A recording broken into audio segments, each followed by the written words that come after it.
popular theory in the land that the Cowboys have reached the end of the earth. Yeah, one of these teams today is going to be 4-3. One's going to be 3-4. It's a highly charged atmosphere. It's the Cowboys and the Philadelphia Eagles. We gonna show the world. Pitch it right to Austin. Cuts it to 10. Running to the 5. Touchdown. Tavon Austin. And over the middle of the field. It's intercepted. It's Xavier Woods. Kicks on the way. He did it. Over to the pylon. Touchdown. Hey, big division win. We gotta keep it up. It's time for another edition of Special Edition inside the Academy Sports and Outdoor Studios here at the Star in Frisco. Bill Jones along with Nate Newton, Rick Gosselin, and Daryl Johnston as it is the bye week for the Cowboys. No game this week. Next game a week from Monday against the New York Giants. But what a win it was last Sunday night at AT&T Stadium, 37-10 over those division rivals from Philadelphia. And that's where we start off this edition of Special Edition. Daryl, just how big a win was that for the Cowboys? It was good just to get back on track. I think that was the most important thing for me. And then the fast start. And every team that we talked to during the course of our travels during the regular season talks about that fast start. And it's definitely one of the things that was missing during that 0-3 stretch. So they've got to get out of the gates a little bit faster the rest of the season, and you can see what can happen. You just got to treat it like a 1-0 win, man, and be excited about it. But what was enthusiastic about me was the way the defense played, the way they got out and got going. I thought this was huge, given what they have coming up on the schedule in the second half of the year with New England, Chicago, the Rams, the Vikings, the Lions, the Bills. They had to win this game to set them up for the second half. So they got a one-game lead on Philadelphia, headed to their 8th game of the season next week. So what is it that they can build off from this game to carry them forward in the second half of the season? I think for me, one of the biggest things was Tony Pollard. You know, we kept hearing about him during the course of preseason, but we really haven't seen him utilized in that way. And it's not just the production, it's the excitement, the energy that he brings. So, I mean, he had like 20 snaps. I think in the game against Philadelphia, he'd only had 14 snaps in those 3 games that they lost. So I just think he brings a lot to the table and needs to be on the field a little bit more. And I think it's defense. I think when they open it up the way they did with the 2 turnovers early, getting on the other side of opponents' 50, making this offense be where it can flow. Kellen Moore was able to open up the playbook. That's what I like. Be consistent on defense. What I liked is they opened the game by handing the ball to Zeke, throwing the ball to Zeke, pitching the ball to Zeke, shoveling the ball. Just put the ball in Zeke's hands. Your best chance of winning is giving the ball to Zeke Elliott. And for the first time this season, they actually start a drive in the opponent's end of the field, and they did it 4 times in this game, thanks to 4 takeaways by this Dallas defense. All right, up next here on Cowboys Special Edition, we turn our attention to the Dallas offense, and we hear from Stephen Jones. Special Edition, presented by AT&T, is brought to you by Ford. Visit your local Ford dealer. Ford is the best in Texas. Geico, 15 minutes could save you 15% or more on car insurance. Salvation Army, doing the most good. And by AT&T. More for your thing, that's our thing.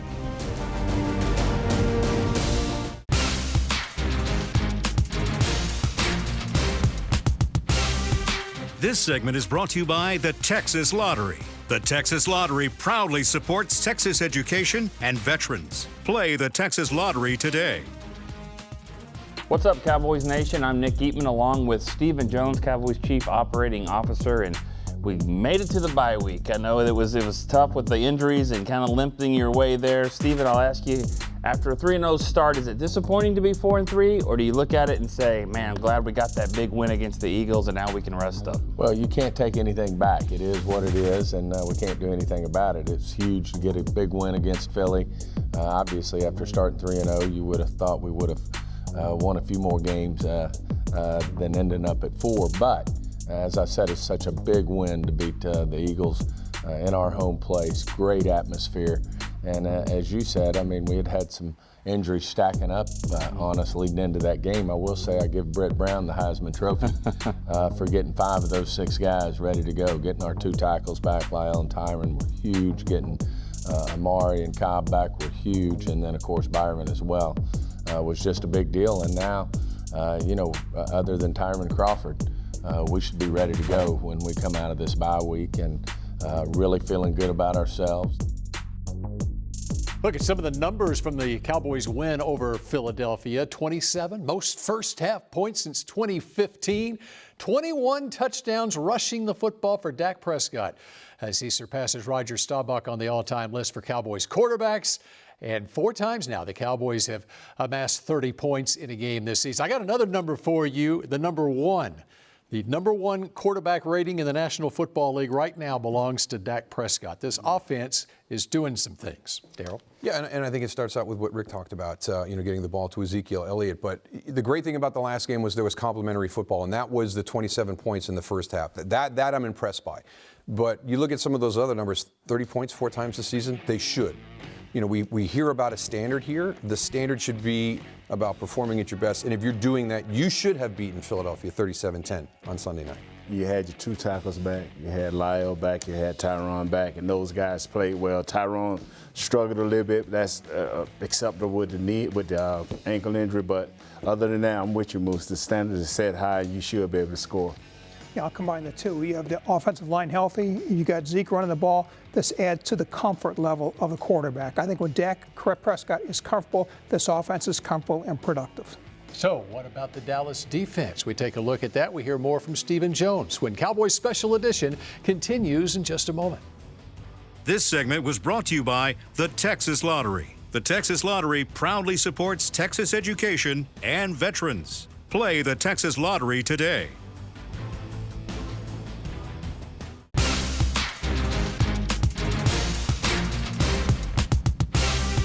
This segment is brought to you by Ford. Visit your local Ford dealer. Ford is the best in Texas. We're looking at the team back in training camp in the summer, and you said, how can our defense be? How good can they be? Was the Sunday night game kind of what you thought there, getting after them, getting turnovers, and leading to good plays on offense? That was defense that you wanted? That was what we were hoping for, no question. And I think we're starting to, taste that. The guys are starting to play well together. That first half was special. Unfortunately, we lost Quinn in the second half. He had some things going on that we needed to check out.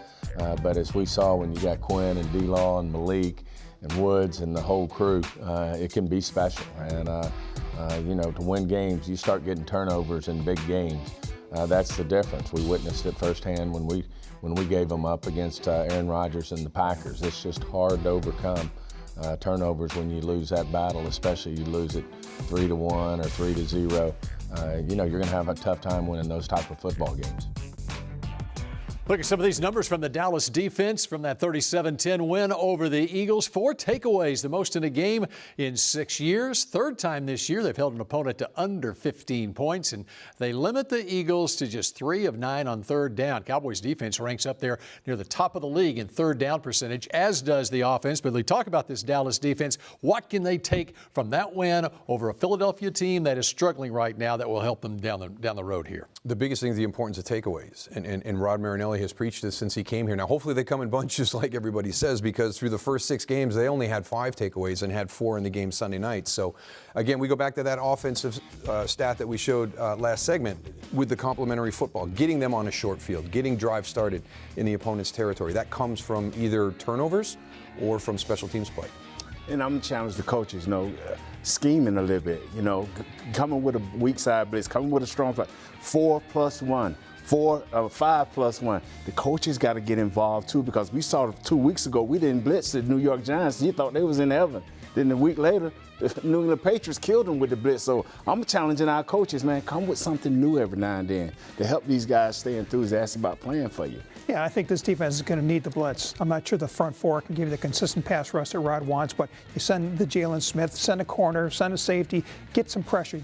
Coming up, you got Daniel Jones, you got Kirk Cousins. I think both these guys are going to struggle a little bit under pressure. Get the pressure going. And how about getting the secondary involved too? Brought Jordan Lewis on the corner blitz. Xavier Woods comes up with an interception. That's going to be big coming up with takeaways from the secondary in the second half. And that's the most important part is sometimes you want to blitz, but you don't have the guys who can blitz. So when you've got the guys who have the ability to do that can find their way through that traffic, that's the time. It's a luxury. I agree with both Nate and Rick right now. Hey, you've got guys that can do that. You've got to add 1. You got to add 2. All right, when we continue here on Cowboys Special Edition, how about some mid-season evaluations for some of the principals on this Dallas team? This segment was brought to you by Ford. Visit your local Ford dealer. Ford is the best in Texas.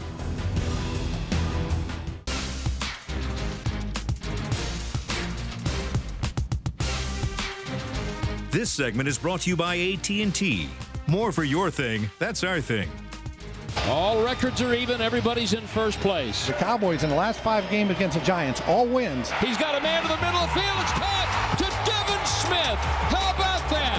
He gets to him. Robert Quinn in his Cowboys debut. Early season euphoria has turned into heartburn for the Dallas Cowboys, but now they have lost 3 in a row. He did it! It's history!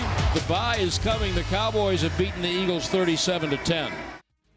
And the Cowboys sitting at 4-3 with this Sunday off, the bye week. We recap the season up to this point as the Cowboys raced out to a 3-0 start for the first time since 2007, tallying 13 touchdowns, tied for 6th most during a 3-game stretch in team history. Defense, meanwhile, limited teams to just 15 points a game. Cowboys would go on to lose their next 3, however. Offense struggling, turning it over 6 times, averaging 19 points, whereas the defense only had 4 sacks, forced only 2 turnovers in those 3 games. However, Dallas manages to bounce back last week with a dominating performance over the Eagles to stay atop the NFC East, and bringing us to the bye week as we welcome you back here to Special Edition. Bill Jones, Rick Gosselin, Daryl Johnston, and Nate Newton. How about some midseason evaluations? A week away from the midseason. Actually, the team has now played 11 games, including the preseason. If they want to get to where they want to go, they got 12 games left. That's to win the Super Bowl. You're right at the halfway point of the season. No time to evaluate a coach, but what are you seeing from Jason Garrett so far? I'm not only a fan, but a friend. I don't understand all the hot seat discussion with Jason Garrett. The guys love him, and that's one of the most important things. Will your guys play hard for your coach? And I hope these guys understand, what a blessing they have to have a coach like Jason Garrett at the helm. So I think he's done a good job keeping the guys together. The hardest thing is when the voices come from the outside. And I think that was one of the more important things Sunday night. There was a lot of chatter from the outside Sunday night, and hopefully they've silenced that. You got a good head coach. You got a solid coaching staff. Let's see where this thing takes us. Let's just run with it and see where it takes us to the end of the year. Yeah, the bottom line, he's still in the last year of his contract, and I think over the second half of the season after the bye, going to determine his fate as head coach. But like Daryl said, this team has not quit on the coach, and there's a lot of that going on in this league right now. All right, Goose, I want to lead you on Ezekiel Elliott, the evaluation. Right off the top, you said, run the ball, run the ball. He set the tone for that game last week with that first run of the game. And what's your evaluation of Zeke and where this run offense is? Well, he's your best chance of winning a football game. Put the ball in his hands. You look at this team. What concerns me about this team, this is not a good road team. They're 4-8 over the last 2 years on the road. The Cowboys have had 5 100-yard receiving games this season, none on the road. Dak has had 2 300-yard pass games, 400-yard games, both at home, none on the road. They're a different team on the road. But Elliott is the same back on the road as he is at home. He is going to get his 100 yards, and you're going to win the game if you feed him the football. In the second half of the year, I think you have to even go more all in on Zeke as a focal point of this offense. All right, defensively. Defensive MVP first 7 games of the year, even though he missed the first 2 games of the year, would you say it's Robert Quinn?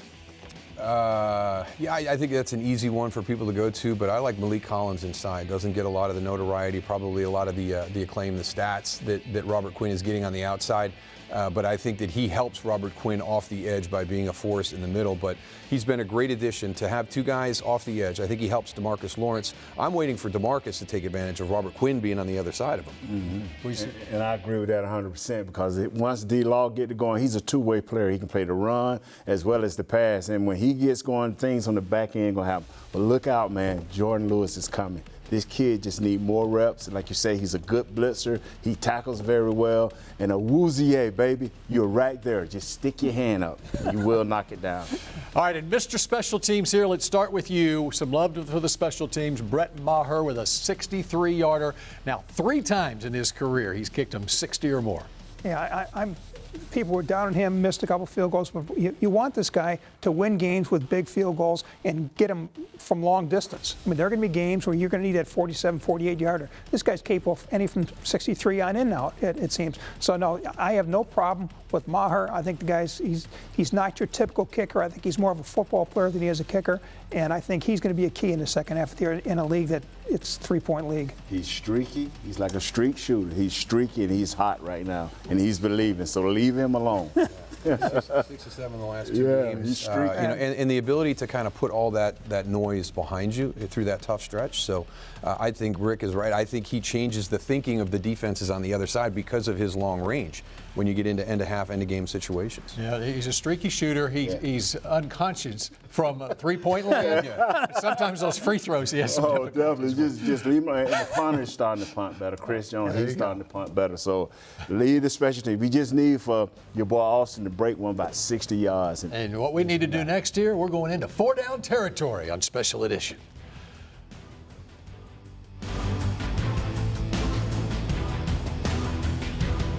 This segment was brought to you by AT&T. More for your thing, that's our thing.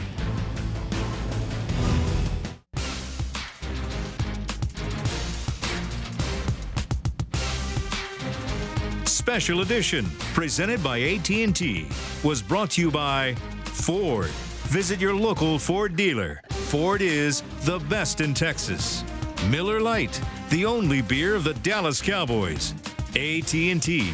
More for your thing, that's our thing. And by NFL Game Pass. You'll never miss a game again. Enjoy full access to coaches' films and game replays from Week 1 to the Super Bowl. Subscribe at DallasCowboys.com/Game Pass. What's up, Cowboy Nation? Amari Cooper here, ready to get to work.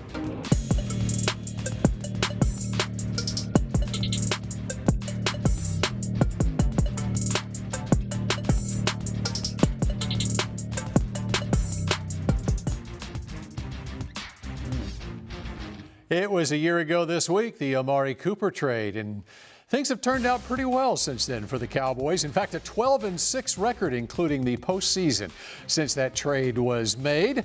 As we have a final few minutes, time for 4-down territory on this edition of Special Edition. The trade deadline is Tuesday, so let's start with first down. Start with you, Goose Gosselin. If the Cowboys were to make a trade by Tuesday, what position group would you upgrade? Well, I'd be looking at defensive line. They need to upgrade the pass rush. This is still a middle-of-pack pass rush in sacks, and the average number of sacks by a Super Bowl champion is 42. They got to go a long way in the second half to get there. They need a pass rush. They need a more effective pass rush, and I think you need more bodies to get that. You know, and you also look at it, you lost Tyrone Crawford to an injury, lost him for the season. That's right. And, you know, and then when Robert Quinn goes out at halftime of that game the other day, I'm thinking, okay, edge rusher might be something that they should be looking at. Second down. All right, let's go with you, Daryl, on this. Other than Robert Quinn, Malik Collins has been the Cowboys' most consistent player. True or false? I'm thinking from earlier in the show, you might be saying true on this. Yeah, absolutely, absolutely. And when you watch him, the one thing that Rod Marinelli always talks about is, you know, being in that frame, you know, when you watch film, and it seems like you always see 96, you know, coming from behind, you know, retracing, you know, rushing the passer, but turn and run and go to the football. If you're going to create takeaways, that's one of the key things to do. You got to have people around the football, and you always seem to see Malik Collins around the end of the play, whether it's in the backfield trying to get a sack on a quarterback or downfield chasing. Nate, you agree? Flashing too. He's flashing. I mean, all he got to do is build on get a little more consistent, because you'll see him sneak in and make a play here and there. But if he can get more consistent, get that rush in the middle, now our two outside guys can feed. Got another one for you, Nate. Will Tavon Austin continue to have a consistent role? You know, Tavon, he impressed me last week, and you know what? And that's why we brought him here.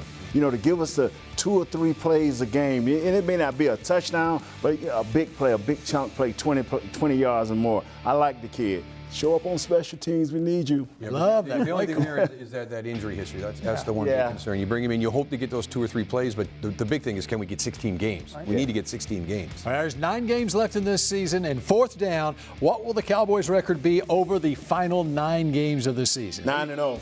9-0. All 1-point wins, right? That's right. 9-0, baby. 10-6 wins the division. 6-3. 6-3. The hardest part is going to be that month in November. I mean, very rarely do you see 5 games during the course of 1 month in a football season, and they've got that. And not only 5 games, but 5 really tough games.